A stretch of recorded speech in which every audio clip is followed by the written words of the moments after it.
Oftentimes, when we have athletes who are undergoing surgery, one of the things that happens is the athlete loses loci of control. Can't express themselves in their gym community, their training community, can't do their sports. And for many of us, exercise is how we cope. It's how we self-medicate. So one of the things that we like to do is say, hey, here is some aspect of your environmental health that we can focus on a little bit. We can lean on and maybe address. We can improve the quality on. Now, full caveat here is that if you are a person who has had struggle with food control or issues around calorie counting or that's triggering to you, forget this video, just move on. But for the rest of us, this actually ends up being a really great time to be able to focus on nutrient density. And that's really our model here. So look, one of the things that happens is that we're definitely gonna see a decrease in our caloric expenditure. So we don't need to do a lot of additional heavy-duty carbohydrate eating or a lot of extra calories. In fact, this will probably be one of the times in your life where you are moving the least and maybe the least active. So we'd like you to try to be as active as you can, but in the meantime, understand that maybe your normal eating sort of volume that has helped you maintain your weight isn't going to be as appropriate. So here's what we like to focus on instead. We try to focus on quantity and quality kind of going together. And I'll explain what I mean in a second. But I just want to point out that one of the things that we're not big fans of is introducing another strain or stressor to the system when you are clearly under sleep stress, disruptive sleep stress, and pain stress, and surgical stress. So this is not the time to go on a diet. This is not the time to change your body composition or to or keep food as a reward system because you're not moving. So that's what we're trying to avoid. And we can actually sort of meet both of those demands simultaneously, focusing on food quantity, food quality, plus not introducing another stress by doing two things. One is by focusing on trying to get 800 grams of fruits and vegetables a day. Now, the source of this original 800 grams is E.C. Sinkowski at Optimize Me Nutrition. She's a good friend of ours. We've worked together for a long time. And her idea is we can really focus on getting enough fiber and all the essential micronutrients, vitamins, minerals, etc., phyto, all the wonderful cocktails in whole foods if we focus on trying to get 800 grams of fruits and vegetables. Now, if you're already eating carnivore or you're already eating a different way, you can still be done with fruits. You can add, if you don't like vegetables, if you want to do this with 800 grams of rutabaga, knock yourself right out. But what we find is this is a construct to give us some control and actually have us open up some of our eating a little bit. Again, one of the things we're trying to do right now is make sure that our body has everything on board to be able to manage a fully healing response. But one of the things that happens is that we see that, a pound of cherries, almost over half of this challenge is 300 calories. So what we see is that when we focus on eating as many fruits and vegetables as we can get down the hatch, we have caloric control built in. So it's a really fun time to sort of go deep into the woods on fruits and vegetables. The only thing we say is, hey, maybe not dried, like candied fruits, maybe not French fries, we count those, but beans and white potatoes are on the list. So you can very much feel full even though you might be at home and bored and wanting to eat, but we can really highlight this micronutrient sort of density. Another thing here is that we like to shoot between 6 and 8 kinds of fruits and vegetables in a day. So we're back to doing what your grandma said, which was eat the rainbow. 800 grams, get a scale, plan on this is a wonderful thing to do. Built-in calorie control as we highlight fiber and all of the wonderful things that, yes, don't worry about the bananas. They're not radioactive and toxic. If you want to do this 800 grams of bananas, knock yourself right out.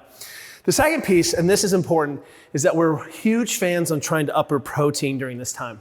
So our general recommendations for health are 0.7 to 1 gram of protein per pound body weight. So if I weigh 200 pounds and I'm on the upper end of healing or training, I'm trying to get 1 gram of protein per pound body weight. So I'm shooting around 200 grams. We don't care if this is a vegetarian protein, if it's tofu, if it's seitan, if you like to eat fermented wheat particles. It doesn't matter. Clearly, there are some proteins hidden locked into the beans, things like this. We don't need to get into the weeds about that. What I care about is your total sort of amount of protein in the system. And part of that is that we're trying to really turn up the signaling. And a lot of the research around maintaining muscle mass has shown that when athletes are injured and are going through a surgical rehab process or an injury rehab process, we're able to actually keep a lot more lean muscle mass, lean body mass, if we actually take this and almost extend it above 1.1 gram per pound body weight. So what that means is that I can actually do a couple things. One is I can feel very full because protein has a high satiety. It makes us feel full. In combination with this 800 grams, I'm going to be eating a lot of whole foods. Two is I'm going to make sure that my body has what it needs on hand to be able to repair, and I'm maximizing that. And that's not just, right, because we think muscles, but remember, it's all of the soft tissues, it's gut health, it's all those things. Three is that I'm able to maintain my lean muscle mass during this time if I lean on this. And this is from some of the best sports science centers of track and field and sort of sports physiology. So keep in mind that this is a super sneaky, awesome way to do it. We're not huge fans of protein shakes and such, except if they're helping you make your protein gains. So if you're not super hungry, which oftentimes we find people aren't, you can maximize this, and if you need to get some protein on board through a protein shake, totally appropriate. Would we rather you eat the amazing whole foods? Yes, of course, that's the cornerstone of performance nutrition, but don't feel afraid to supplement with a protein shake. Last thing is to keep in mind that we need to keep these fluids flushing, especially in your lymphatic system. Remember that your lymphatic system, which is the sewage system of your body, can generate 3 to 4 liters of lymph a day. And so if you think of your body as an aquatic aquarium, we're trying to keep those fluids moving. And if I'm not well hydrated, that's a problem. So, is this a gallon of water a day? No, of course not. That's ridiculous. Ideally, we drink when we're thirsty, but shoot definitely to get 2 or 3 liters of water in a day. Pay attention to your thirst, 2 or 3 liters of water in a day.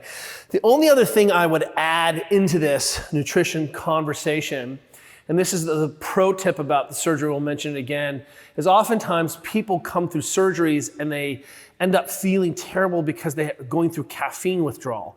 So the morning of, oftentimes people don't have coffee on board, and sometimes in the hospital they don't have coffee. So if you like coffee or are on the matcha, on the caffeine train, make sure to keep in mind that sometimes you may not be feeling good, and it may be because you've missed some of your caffeine intake. So just keep in mind that that's a strange use case phenomenon that we've seen a few times where people are like, I feel terrible. And I'm like, well, you haven't had any caffeine for 2 days, and you were drinking a pot of coffee a day. Pots, fresh pots. So here's the bottom line. Keep it simple. Eat your 800 gram, max out your protein, drink some water, try to get 6 to 8 kinds of vegetables, lots of diverse protein sources. And what you'll see is that there's great calorie control built into there, so you don't end up sort of sliding around. You don't end up making the mistake of trying to diet down because you're not moving. This is a really great way to manage that and make sure you have everything on board. Lastly, is even though we're not fans of highly processed sugar and foods, I can tell you that our local market made this incredible sweet roll, and during my acute phase, I ate 1 of those sweet rolls a day. And that was like my treat to myself to get through. Did it probably inflame my knee or not great for my gut health? Who knows? But what I'll tell you is that it made me feel good. So if you have a comfort food, ice cream, grass-fed milk ice cream, if it's coconut milk ice cream because you don't handle the dairy, lean into that. And we're less worried about that because we've taken care of these things. So self-soothe, make yourself feel good. I know you're licking your wounds at home, but this should be your base model for being successful.